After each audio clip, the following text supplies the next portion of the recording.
Hey, welcome back to the Life Coach Launchpad. My name's BJ, and I'm here every week talking to you about all the online business things that, as it turns out, need to happen in order to have a successful life coaching business. I'm a business coach. I love to help life coaches make more money, get more clients, have more fun, and to do what they love to do, what they're meant to do, and that's coaching. So, let's dive right in. This is the launch episode. If you've been through a launch before, you might understand why I'm using my impending doom voice, because that's how it can feel. But I have a better way. I've done it enough times that I've come up with how to be prepared, and it really is all about being prepared. So what is a launch? A launch is really sometimes it feels like blasting information out to lots of people so that they can then make a decision to buy or not buy whatever you're selling. So why are we doing a launch like this short blast versus more of a steady drip? And there's kind of a couple reasons, both from a supply and a demand side, that we're looking to sell to more people at once. So think of like a free class, like a free webinar, free master class, that you can get more people onto that platform, and those people are watching and listening to you, and you're selling to more people versus an email going out once a week saying, hey, sign up whenever. It gives this time frame that this thing is usually like doors are only open for a short amount of time, so it creates this scarcity. And then more from the supply side, that we are looking to serve more people at a time. A lot of times we're talking about group coaching programs or in-person events. Like if you're hosting a retreat, then this retreat happens at a certain time, and you need to get that information out there to a lot of people so that some of them will buy. So today I'm talking a lot about this particular client. She's my most longtime client, and for her, and both for many coaches, before you get to a group coaching program, you're probably going to want to do individual coaching first, which is when you are learning how to sell, you're learning how to coach, and you're really ironing out all the details. And then once you have the best version of your sales pipeline and how to coach, that's when you can scale that up in terms of a group coaching program.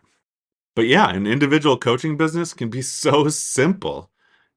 It might look like a long form piece of content once a week, an email newsletter that comes from that, maybe some social posts that come from the long form content. After that, consults show up, you do the consults, some of them say yes, and then you go do the coaching. So it's the steady drip. Every step of the way, it's a steady drip of content, steady drip of consults, steady drip of coaching. Everything's at a steady pace. A launch is quite the opposite. It means lots at once. Before you get started on launch, there's a strategy. Are you going to have a mini offer ahead of time? With that mini offer, with your signature offer, there's going to be sales pages, there's going to be emails, lots of emails. It doesn't have to be, that is your choice, but that has been my experience. There's automation, there's tech, there's software behind the launch. So I don't mean to make this list to make it seem like it's hard, but it can feel like a lot. It can feel like a lot at once. And my first launches, they felt like a lot for weeks. For me, it was a lot of times I was doing last minute things the day of, the night before. I was making changes to emails right before they go out. I was making changes to sales pages during the launch.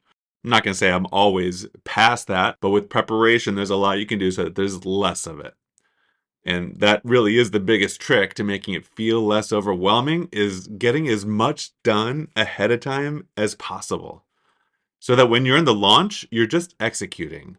There's less creating, and it gets your headspace in a better place so that you can really focus on listening to the feedback coming in and delivering the whatever you're offering.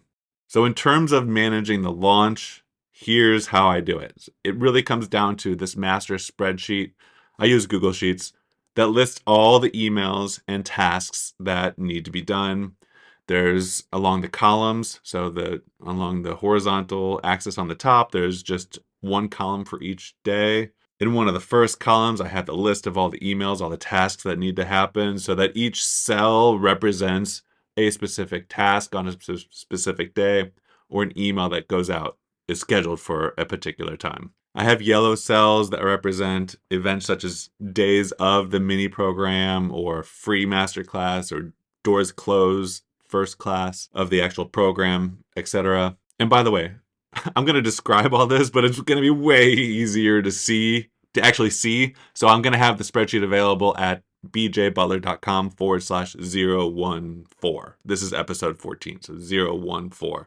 When I complete an email or a task, I will go change that cell to be green. For an email, I will actually mark it green once it's scheduled. When I have the email written, I will mark it yellow, which means, most of the work is done, but it has not been sent out to the audience yet. So it is not complete, cannot be marked green yet. A lot of times I'll have a copywriter writing the emails for me because writing content can take a long time. And it's just great to have an expert who's very used to doing this and can learn your voice. So when I get that copy from the copywriter, I will copy paste and do some light editing, put that into the email marketing software. And once it's saved, then it's yellow. It goes yellow on the spreadsheet. For me, just to make it really obvious where we are on this schedule, I have a vertical red dotted line representing today. So every day yes, I do look at the spreadsheet every day, by the way, during a launch. And every day I'm going to move this line one cell to the right, one column to the right, because when that yellow line is on top of a task, then it just makes it abundantly clear that that needs to be done. Each email that's on the spreadsheet is represented by a shortcode. So these cells are pretty small. You can see a color really easily, but I don't have a lot of room to write like the whole subject. So I'll just write a shortcode. It'll be like EC and then a number, or MC and then a number, so that then I can go match that shortcode with the name of an email in my email marketing software. So the spreadsheet will say MC13 needs to be sent out on this day. I can go to my email marketing software and look for MC13 and make sure that it goes, it becomes yellow. Yellow means that it's written. I need to send it and then mark it green on my spreadsheet. So this red line should never pass by a task unless it has been marked green.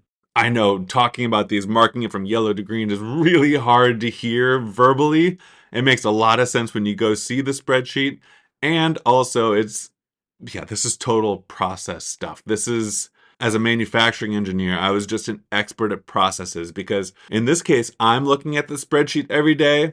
But if you're creating a process for other people to follow, you need to make it really clear, crystal clear. And that's what that dashed red vertical line means. It's so that I could hand this spreadsheet off to a project manager someday and they would be able to execute it for me. So one of the things that makes this launch a little more complicated than I feel like it should be is that the email marketing software we use is Entreport, which is great. It can do so many different things, but it makes sending emails fairly manual, unfortunately. And it comes down to that the sender list, when you schedule an email, is static. I can't tell the email to be sent to people with a certain tag. And then after it's scheduled, if you add that tag to more people, to more contacts, that they will also be included in that scheduled email. But it is not like that. So after I schedule it, if I wanted to go to more or less people, I'd have to cancel it and resend it, which is just kind of a hassle. While I'm complaining about Entreport, the email content, like the body, the subject, is not updated after the email is scheduled. So if I schedule an email to be sent tomorrow and then I change that email, what will be sent does not change. And I've found this out the hard way. And my point to mentioning this, because I think it's pretty specific to Entreport, I've used a handful of other email marketing softwares and this does not apply. I'm telling you so that you can be grateful for the email, if your email marketing software does do this, because I definitely took it for granted. Another bit of information on the spreadsheet is that which email segments, which like tags, which contacts which have which tags are being sent to. And this can definitely get complicated depending on how complicated you make your launch. But we found that we end up getting a lot of emails. If someone opts in for a free masterclass or pays for the mini program, or worse, signs up for the full program, and they continue to get promotional emails about what they already signed up for, it's just tacky, and you're going to get emails about it. So you need to make sure that the segmentation in your emails is correct. If you end up adding or deleting an email or a task, that gets changed in the spreadsheet, but then it also needs to get changed in the email marketing software. And this is kind of the downside of keeping track of things in two different places, but it does have some advantages also. I'm not going to talk any more about this spreadsheet because you're probably snoozing away over there. But if you are, come back to me. Another thing that I'm doing in the spreadsheet. Oh, here I go again about the spreadsheet, but it's in another tab. And you know what? This is more exciting because I'm talking about the results. I'm talking about the dollars spent in terms of advertising, dollars coming in, clicks from emails. We'll also do, like my clients and I, we will sit down and we will do an after action report.